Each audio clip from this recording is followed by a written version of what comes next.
Paul Sakis, Good News Broadcast. We're here at the Castro Theater, San Francisco, USA, and there is a Jewish film festival. Actually, I think it's the first Jewish film festival in the United States. And I'm with Nancy Fishman. Fishman, okay, and Penina? Penina Halfon. Halfon, okay, thank you. And you're both involved. You're program director, program coordinator. Do I have that part right? You're looking at the programming department. The programming department, That's okay. right. And this is a film festival, so to make a film festival, you need lots of programs. Programs meaning films, right? Okay, and we just videoed some of the names of some of the films, and each film, if you just put the names together, come up with a whole concept of what's going on in Israel today and maybe the future and the past, so on and so forth. So tell us, how do you select, because I'm sure there's many films to select from? We select films in a variety of ways. One of the ways is we actually go to film festivals, Berlin, Sundance, sometimes one or two festivals in Israel. We also track different film festivals. We have a database, much like acquisitions people do in sort of Hollywood. You have a tracking database. You look for films. You hear about films. You chase them down. You look at films that have shown in other festivals. And then there's also a process by which every unknown filmmaker submits films to us, and we have a screening committee, and they look at films and make recommendations. Okay, and Penina, you're involved with that process as well, I imagine. Yeah, it's a long process and a lot of research trying to get films from, like, looking at other film festivals and searching for Jewish content. So yeah, and the screening committee is definitely the part of it after in the end of the process. Okay, and popcorn. Give us a little maybe background on the 26th or 27th year? It's the 28th year of the San 28th Francisco year. Jewish Film Festival. It's the oldest and largest Jewish film festival in the world. It was started by a woman named Deborah Kaufman, who I think really felt that even though there are a lot of Jews in Hollywood, many of them are not in front of the camera. And I think she felt that there were many stereotypes about Jews in Hollywood, and she really wanted to start a film festival where independent filmmakers from around the world could present programming about the Jewish experience. Okay. Well, I guess in addition to the movies that you have some section here, just because I have Hungarian roots, Hungarian Jewish roots, and I attribute my being in 30-plus years in the business because of a lot of European. Hollywood is known to be European, maybe conceived, because there's a lot of show business and music and entertainment. So I guess what you're saying is that in addition to maybe the Louis Mayers and the Metro-Goldwyn-Mayer and all the famous people, there's tons and tons of other people connected. Yeah, I think obviously the Hollywood industry was started by 5 or 6 Eastern European Jews. Carl Laemmle, as you said, Samuel Goldwyn, Mayer. But in addition to that, I think the early generation of Jews making movies were interested in creating entertainment for the entire American community or the entire American populace. But I think that in more recent years, probably as identity politics grew in the 1960s, there were Jewish media makers who wanted to make films that really addressed specifically the Jewish experience. Okay. Penina, how did you get involved? I moved here from Israel a year and a half ago. I'm a filmmaker. I graduated at the Tel Aviv University, and I ended up very involved in the programming because I really like, dealing with film and selecting. And a film festival is a good opportunity to bring good and quality film to the audience. Did you have a film yet in the film festival? No, I didn't. All right. Well, I'm sure it's you're able to submit one, I'm sure, and there's a judging and a panel and so on and so forth. I see you have some wonderful sponsors. We love sponsors, and since I've been involved with Jewish film festivals previously over the years and helping to get them sponsored, actually, that kind of support really adds a lot, correct? It's tremendous, and some of our local community sponsors have been with us for many years, like Wells Fargo Bank. And then there's some that are smaller. A lot of them are sponsored by individuals or groups of individuals who decide to sign up. Some of our board members will sponsor a film.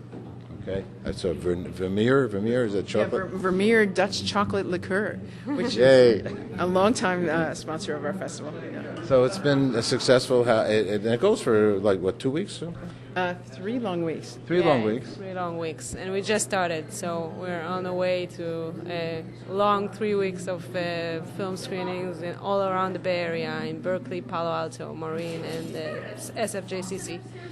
So that's a nice thing as well. I mean, it doesn't only have to be here in the Castro, which is a gorgeous theater. It's a beautiful old theater. Magnificent. Yeah, it's more. I think it's more than 75 years old, and it was designed by Timothy Pfluger. It's a very beautiful old deco building. With an organist. Yeah. The way my dad used to go to the movies. It's very special. This is very special, and well, congratulations. Is there anything our audience needs to know if they want, if they're Jewish? Do they have to be Jewish to submit a film? No. We show films that are by and about the Jewish experience. So we have actually a number of films that are by non-Jews that deal with the Jewish experience. Okay, and when would they have to submit a film? Starting September, and our deadline is February. So yeah, they have plenty of time to start sending us film, and we will start our selection process very soon after the festival ends. Okay, well, congratulations. We have a hard rock movie on right now. Yeah. We do. And somebody said to me, well, my buddy came on Thursday and said, one of the things about, I guess, this group is that they're Jewish, that they're the producers. Yeah. They're the Jews of heavy metal. Yeah. The Jews of heavy metal. Yeah. Okay, well, that's a lot of good news here. Well, thank you very much, Thank and you. congratulations. And I'm with Lips, but what's your real name? Steve Kudlow. Steve Cudlow. Okay, Steve is one of the original members, founding members of, Founding member. of the band Anvil. Yep. Congratulations! We're here at the San Francisco Jewish Film Festival, and your movie just played, and it was a movie about the tenacity, about the passion that a band has to do what they believe in. And I congratulate you because it was beautiful. Thanks very much. I don't know what else to say. Thank you very much. Tell me about the group and how you all started and when you started. Well, actually, the drummer and I go back to 1973 when we first met, and so that's quite some time ago. It is. I'm 52. We basically learned in him being a drummer. It meant that his parents had to put up with a lot of noise in the house, so it was a great place for us to rehearse. And I mean, things began there, and eventually it progressed into our teens, into our 20s, and then into our 30s, into our 40s, and here we are in our 50s. I want to get him on camera also. I didn't.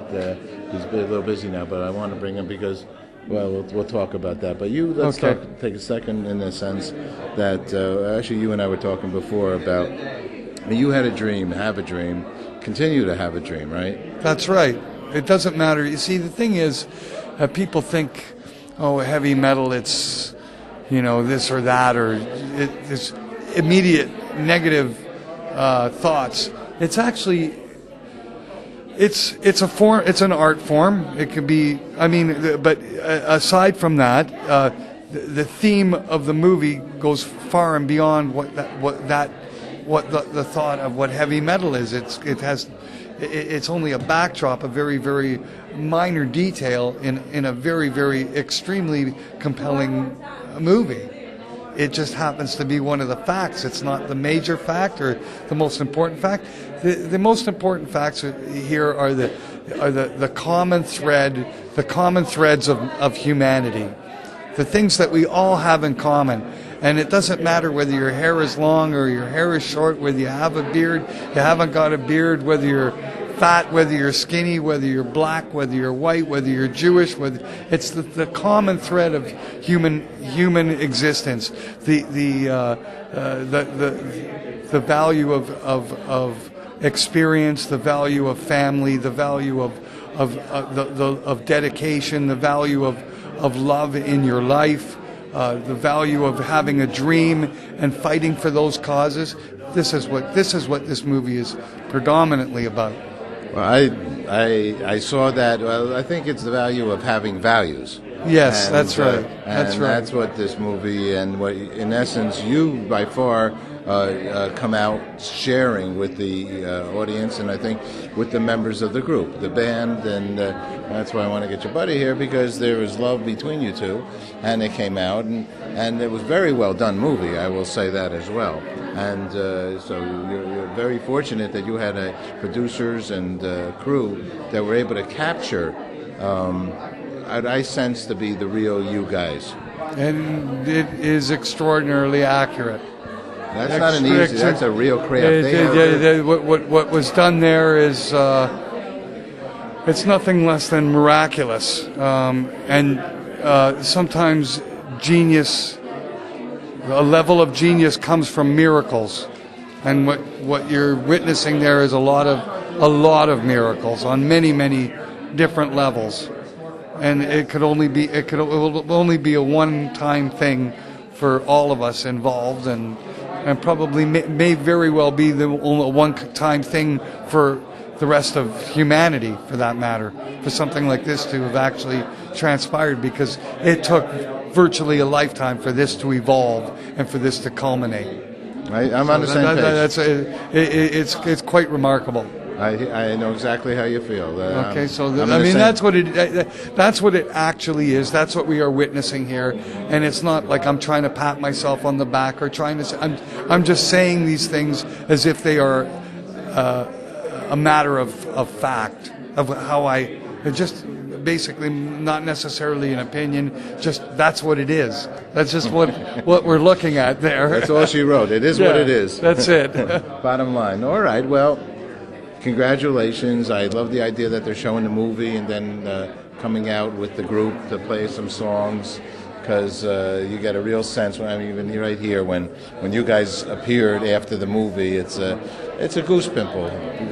You know, we do good news. That's it. I had a show. It's all positive. Well, you know what's it's a wonderful. about, What's most wonderful about me being at the screening is the fact that not only are you watching a real life story. I'm not an actor, and you can see that I'm not an actor because you actually see there's the human being. The human being is actually come off the screen and actually is the same off the screen as the.